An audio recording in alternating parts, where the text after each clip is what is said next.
Welcome to Business Innovators Radio, featuring industry influencers and trendsetters sharing proven strategies to help you build a better life right now.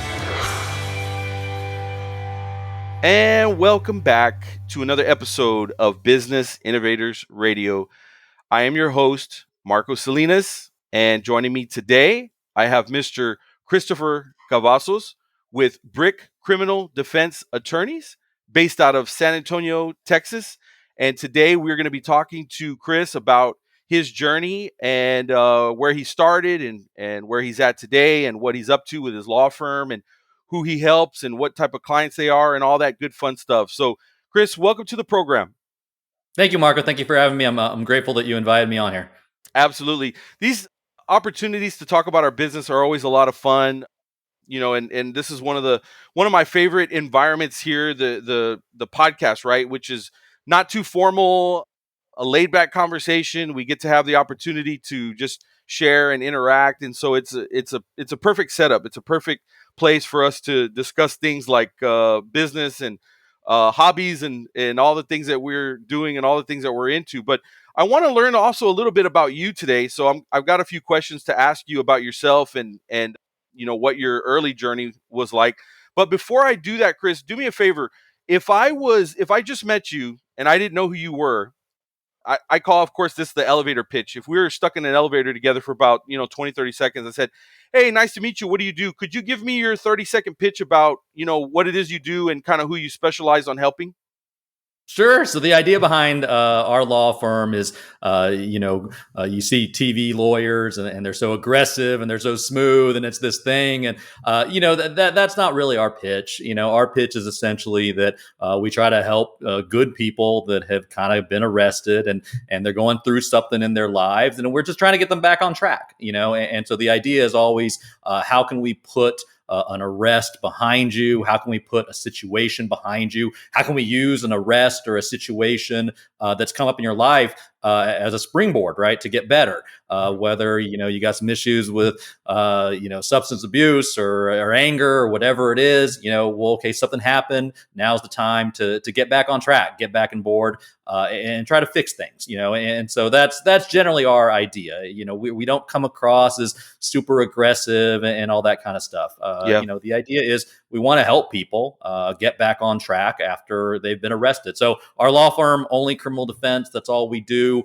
We don't do car wrecks. We don't do divorces. We don't know anything about it. I wouldn't know the first thing how to do a trust or a will. But, if you get arrested for something, you call us and we can certainly help you out.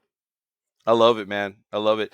Yeah. My idea of like going to the doctor and if there's something wrong with my hand or something wrong with my heart, like I want a specialist, I want somebody that specializes in the heart. If I've got a heart problem, I would prefer not have the generalist show up who's kind of somewhat versed in all these different areas working on something as important as my heart, right? And I think that law is another category where I want a specialist. I want somebody that doesn't just dabble in certain categories that are super important. I'm sure criminal and the other types of law that you mentioned, each one of those is probably its own kind of beast, right?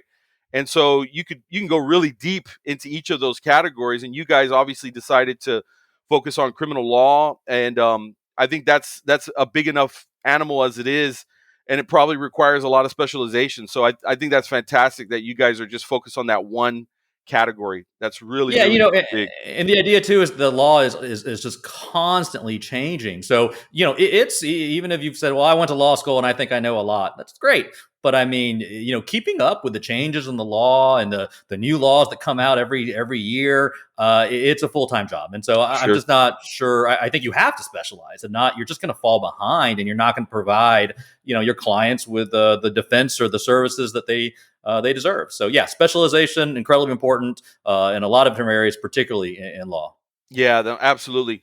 So, Chris, are you from San Antonio? Did you grow up in San Antonio? Where are your roots? Where is your upbringing?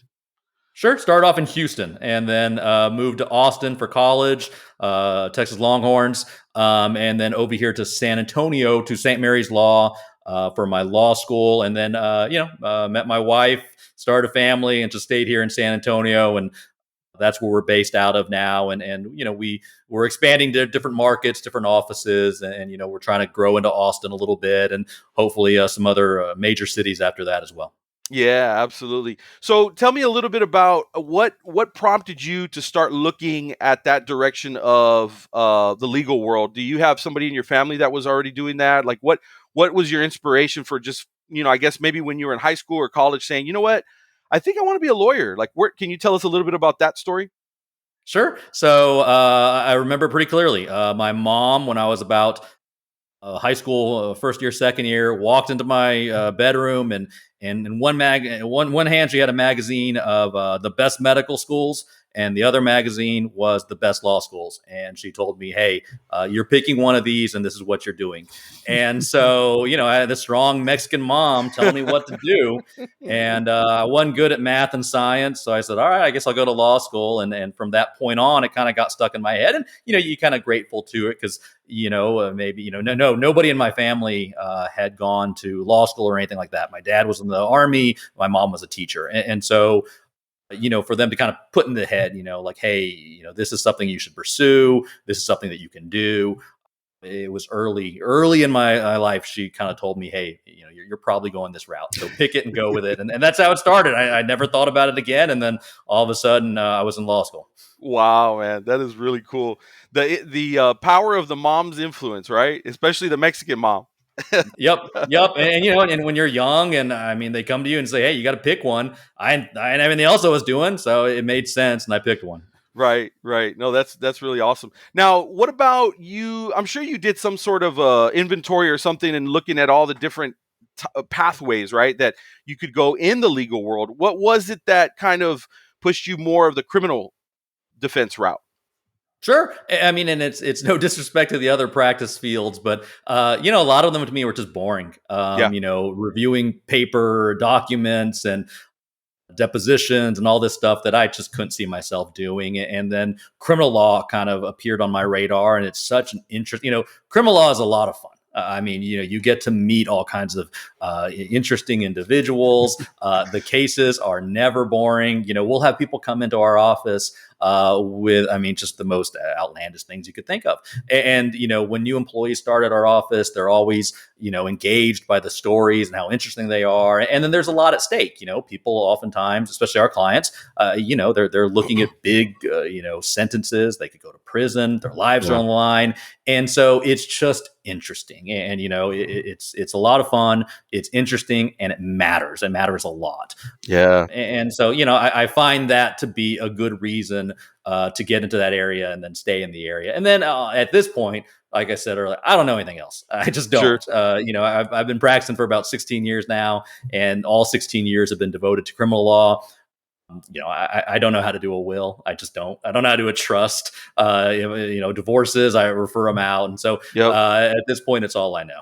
But it's interesting. It's fun. Again, it's a good way to spend your life is, working with people through their problems, trying to find solutions, trying to help them move on from these things that have come up, For sure. Yeah. I have a couple of friends that are actually criminal attorneys, and one thing's for certain: if we're at a social event, these guys always have the best stories. Nobody's stories are going to compare to the stuff that these guys have to share, right? People like you, because the stuff that you're seeing on a daily basis, it trumps the excitement of anybody else, right? That anything else that's going on in my office or at the school or whatever other people's career is, right? The criminal defense attorney is the guy with the doggone exciting, fun, crazy, wild stories. So that's what they always say. It doesn't always pay the best, and there's other areas that you can make a bunch load more money. Sure, but nobody gets as good stories as criminal defense, and so to say the least, I love it. I'll never do anything other than criminal law. That's awesome. Now, one thing that I have learned in having a couple of friends in that world was that I think before I met them, I always kind of just assumed, like, I kind of had maybe, let's call it, just for a lack of a better term, let's call it what it is, right? It's kind of a cold-hearted mindset towards anybody that found themselves arrested, right? Anybody who was under arrest was like, well, I'm sure you deserved it. I'm sure you did, whatever it was that you did, you asked for it. And it's not to say that that's not the case in plenty of circumstances, but one thing I learned was that that's certainly not always the case, right? First and foremost, sometimes good people get accused of things that they didn't do, right? That's the first thing. Sometimes people are Absolutely. just flat out innocent. They didn't do it and they got accused of it, or the way it all lined up, it just kind of looks like they're the ones that are the guilty party. And so our founding fathers were wise enough to, look at the way it was, where they came from, and realizing that people need to have a representation. They need to have a voice if they find themselves in that circumstance. So that's one of probably the most foundational and important things about what you're doing is you really are upholding the Constitution, right? I mean, am I right about that?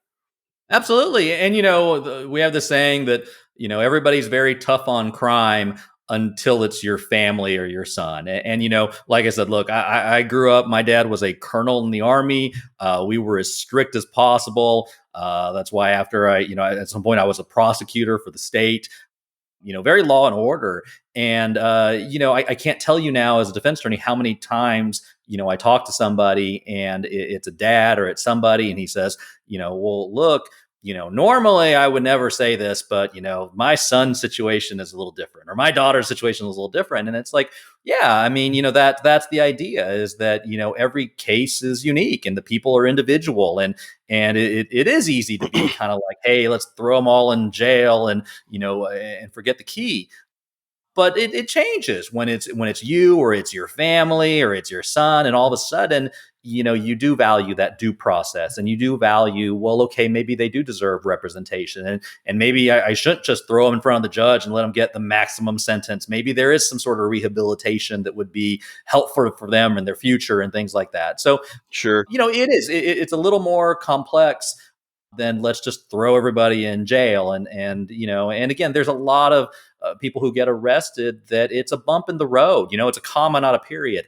And Right. if the situation is handled the right way, it can be a jumping off point for them to, really get their lives together and get back on track and fix whatever problems, they may have. And so I like looking at the criminal justice system through that process, Sure. of Yeah. how can we take somebody and again, don't get me wrong, even as a defense attorney, there are certainly individuals and there's certainly situations that require nothing but punishment, right? Sure. I Sure. mean, there is retribution and society requires that, and there's nothing wrong with that. Yeah. But there's certainly situations where people can be helped, and maybe that's a good way to go through handling people who have problems in our society. Yeah. Sure.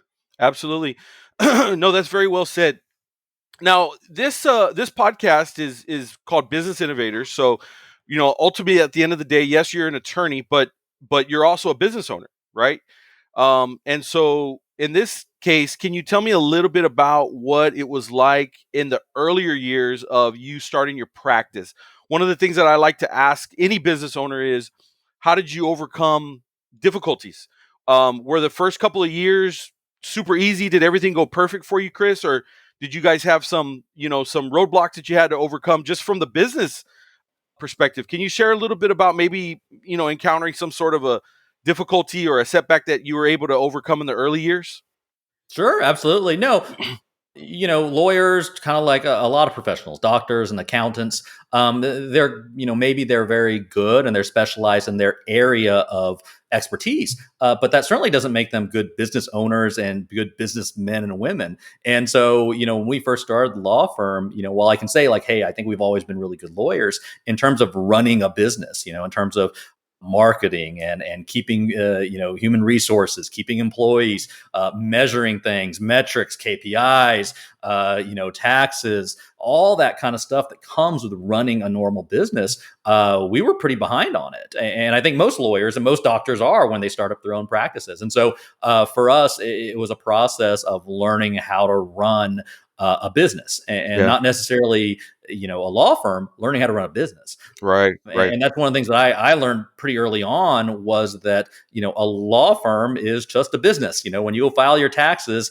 there's no special, criteria. I mean, you're an S corp or you're an LLC. I mean, there's no law firm where it has its own special rules.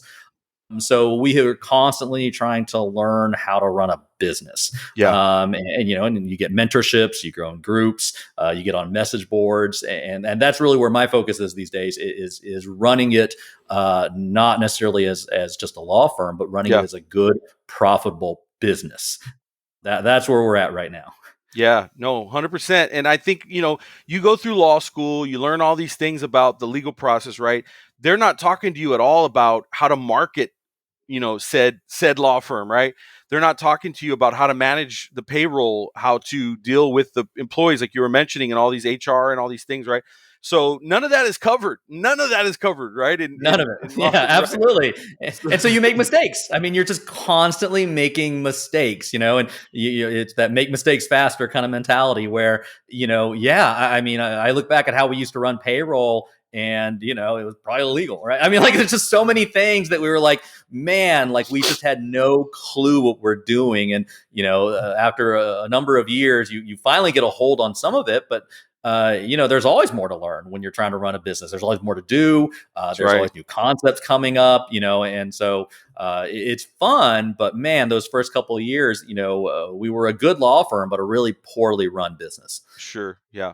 As is customary for most new businesses anyways, right? So a lot of us really do learn from trial and error. And that is the best way, but it's also the most painful way to learn. Yeah. Right. Typically, building the bicycle while you're on it, right? I mean, it hurts. You fall. That's right. That's right. Now they call it also a law practice for a reason. I mean, in a sense, you're practicing and you're learning the process of how to be a great attorney, right? And so you have that angle, but for you guys, it's kind of a dual road there. You also have that secondary road of, I'm also just learning how to run this business as well. So, there's a big load on lawyers' shoulders, especially in the early years, right? When you're trying to be a fantastic lawyer and also trying to be a fantastic business owner. And so those are two things that have to be tackled. Now, do you guys have a process for, or I should probably say, what is your process for finding clients? Are you guys mostly referral based? How do customers seem to find you in the majority of cases? Sure. And so, it's like a lot of business, like a restaurant, a lot of it's marketing. We spend a lot on Google. You get on Yelp. We do, fortunately, because we've been around for a while, I think we have a pretty good reputation. We do get some of those referral businesses. But a lot of times, realistically, our clients, they get in trouble and then they never get in trouble again, which is good, which is what we want. Sure. But a lot of times they're not necessarily the best referral source, just because they're not repeat customers, right? Which is good. We're not trying to build a repeat business. We don't want people committing crime after crime after crime. So of course, yeah, it's like any other business. We spend time marketing. We've got marketing vendors, and again, all this is stuff that 5 years ago we didn't have. But at this point, we're spending money on SEO and PPC, and we're doing outreach campaigns, and we're doing everything we can do to run a marketing department of a successful business the same way, a restaurant would or anybody else would. That's right. Yeah, 100%. Now, so you said you've been a lawyer for 16 years. Is that right? Yeah, I think that's right. Yeah. Right around 16 years or so. And Yes. As soon as you came out of law school, did you work for another firm, or did you right away start, your BRCK law firm? No. I went and did public defense, right? And so, criminal lawyers that know what they're doing generally kind of have the same kind of background. One is that they work at a public defender's office, right? Working in a public defender's office, or doing court appointments, whatever you want to call them. It's a process of just getting a lot of cases and working with a lot of very, eccentric individuals, a lot of, drug dealers, and a lot of, people that, you wouldn't want to run into in the middle of the night. But you learn, and you learn a lot, and you're in court every day. And, you do that when you're in your 20s. And then you at some point you switch over to something else.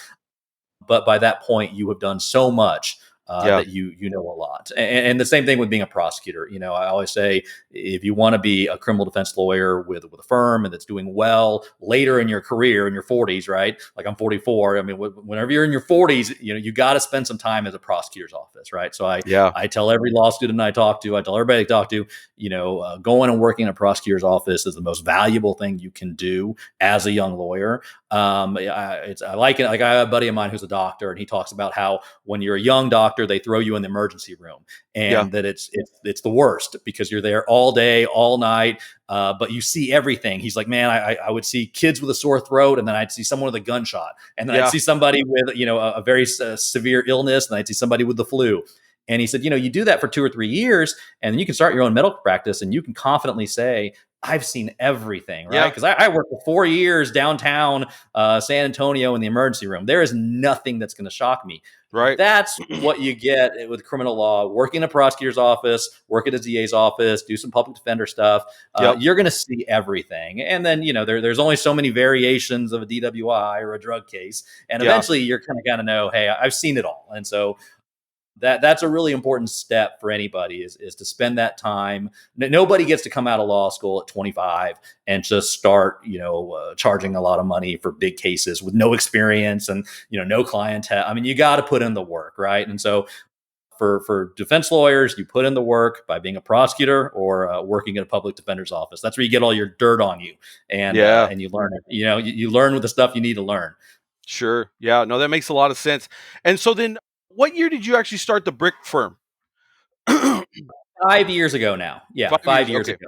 All Yeah, right. and to be fair, I joined up with the way it worked real quick was my partner, Stephen Barrera. He had been in practice for about 12 or 14 years as his own law firm. And I was at a DA's office. I was a prosecutor, and we kind of decided to join forces. And at that point, we kind of renamed the firm BRCK, and we went on from there. And so while Gotcha. BRCK has been around for 5 years, his office, which kind of morphed into our office, has been around for 15, 20 years. Got it. Yeah, okay. yeah. So reincarnation in a sense of something that was already there. Gotcha. Yeah, and I remember I was talking to my accountant about it, and they were like, "Yeah, doctors and lawyers, and you're constantly changing your names of law firms and LLCs, and they're constantly becoming the something group, and then the associates in this, and so pretty common practice. But we've been around for a while." Gotcha. Now you got some cool spelling there, there with your logo and your name. Is there something behind that name that goes with that, with those BRCK letters? Yeah, so we actually went to a branding company, right? And again, this is the process, like we were talking earlier, of kind of running a good business and figuring out. I remember when we first named the law firm, the first logo, we got a guy on Fiverr to do it for like $10, right? And I mean, some guy based out of India, and he sent us a few ones, and we picked it for $5, and that became our logo, right? And it was like, oh, this is great. And it was really bad in retrospect, like he didn't, it's not the best logo in retrospect. So a couple of years ago, we went to a proper branding agency, and they do their whole thing of what do you stand for and what colors you like, and so they put the whole presentation together. So they came up with it. They came up with the whole BRCK Defense kind of logo and the color scheme and the branding. We try to keep that consistent, just like a normal business. Try to keep it consistent across the different marketing channels. That's right. Do all that. But it's another example of us not knowing what we were doing, and then kind of evolving into what normal businesses do, which is, go talk to a professional marketing agency and have them tell you what they think will resonate with clients and customers. And so that's where the logo and the name came from. I like it, man. I think it's really cool. It's different. And I think that's one of the key components of business, right? Is differentiation. How do I stand out, right? There's a bunch of people doing what I do. How can I be, even if it's just a little bit different, right? So that we can. No, that's one of my favorite things. Better is not better. Different is better, right? Right. And so, we're a little different, and hopefully that comes across, on our website and our social media and all the stuff that we're trying to do. And it's also it's genuine in the sense that, the bulldog approach, I think for one point, 4 or 5 years ago, the idea was we're going to be bulldogs. And that's just not us. The idea is that we're empathetic, we're modern, we use a lot of technology. I'm big on AI and using Yeah. professionals and all that kind of stuff. And so the old school, bulldog lawyer, that's not really our spiel. And so hopefully people see that in the colors and the branding and the logo, like, hey, these guys are a little more modern than my great grandfather's law firm. That's right. That's right. Yeah. And I think you mentioned this earlier, but your tagline is helping our clients move on with their lives. And Yeah. so that really summarizes that. And we're getting close to Yeah. wrapping up. So I just have a couple of final questions for you, Chris. But if I find myself in that type of a situation where maybe I drank too much one night, I was having a really good time and it just kind of got out of hand and I made that bad decision to get behind the wheel, right? Or maybe another type of substance ended up in my vehicle. There's a friend with me, and that particular substance is illegal, whatever the case, right? Or maybe my emotions got the best of me one day and I just I got too angry and I acted out on that against someone that I loved. Obviously those are really bad situations, right? But what should be my first step? I mean, if I find myself arrested, should I try to conversate with the police? Should I try to tell my side of the story?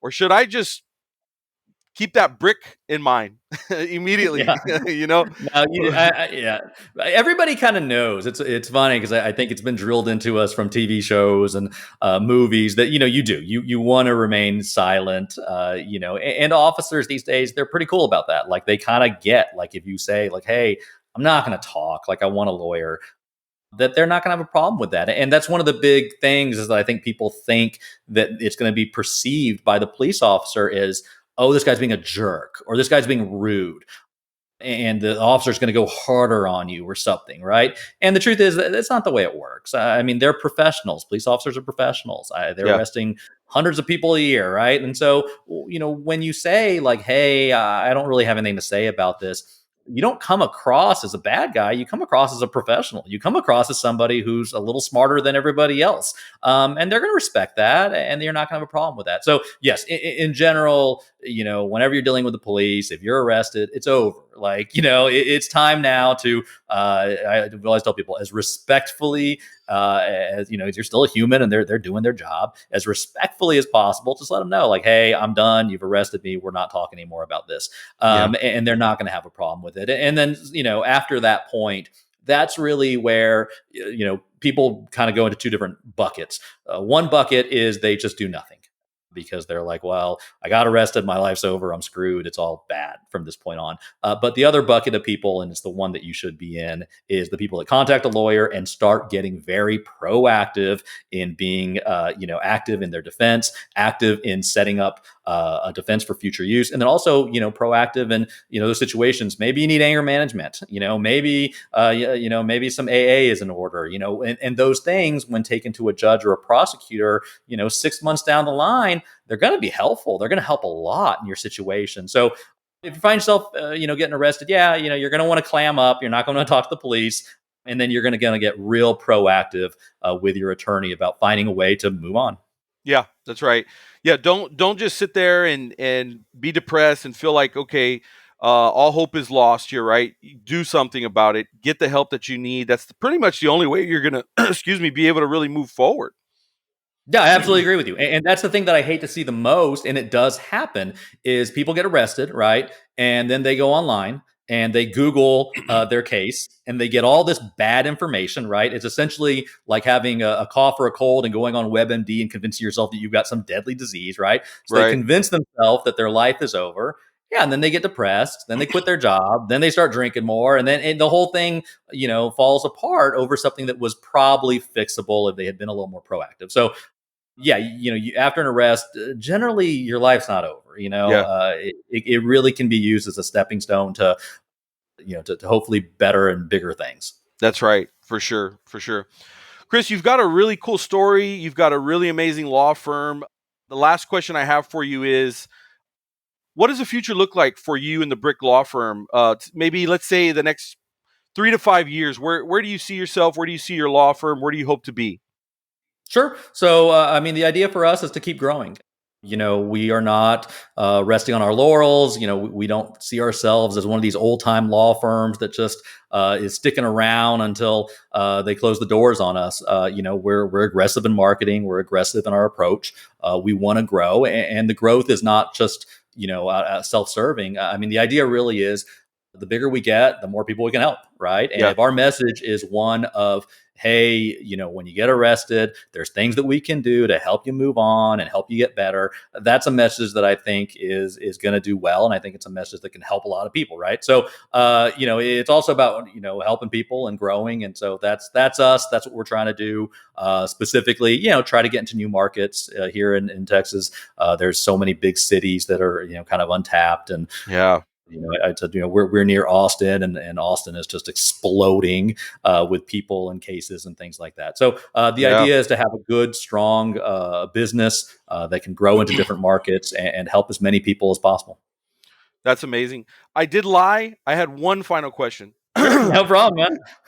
What does Christopher Cavazos do when he's not being a lawyer? What is your downtime? Do you have any hobbies? Who do you like to spend your free time with? Yeah, no, in general, I do two things. I work and I spend time with my family and kids. And so, I do work a lot. I enjoy work, especially, when you have your own business, right? It's not like I'm punching the clock for somebody else. I enjoy sometimes working on a Sunday, right? And so I do work a lot. And then when I'm not working, I got a wife, Laura, 2 kids, Lucas and Olivia. And then we're constantly doing things here in Texas. We Six Flags, we're doing Six Flags this weekend, Thanksgiving, all that family stuff. So those at this point in my life, those are the 2 things that I do. I work and I spend time with my family. There you go. Not a bad little setup, my friend. Not a bad little setup. No complaints. No complaints. That's awesome. Chris, thank you again very much for being on the podcast today. You got a really cool story, man. I'm really impressed with what you guys are doing over there at BRCK. And I think your future is extremely bright. I think you guys are just barely getting started, actually. So there's a lot for the taking, as you mentioned, and I think a lot of it's gonna probably land in your direction. So keep up the good work, and thank you again for being on the podcast today. Thank you, Marco. I appreciate your time. I'm grateful for you to having me on. Absolutely. We'll make sure that we put your contact information in the show notes, and that way, if anybody does listen to this, they can, they'll have the information there to reach out to you and your staff, your team. Thank you again. Awesome. That does it, guys, for another episode of Business Innovators Radio. We will catch you here next time. Thanks for listening to Business Innovators Radio. To hear all episodes featuring leading industry influencers and trendsetters, visit us online at businessinnovatorsradio.com today.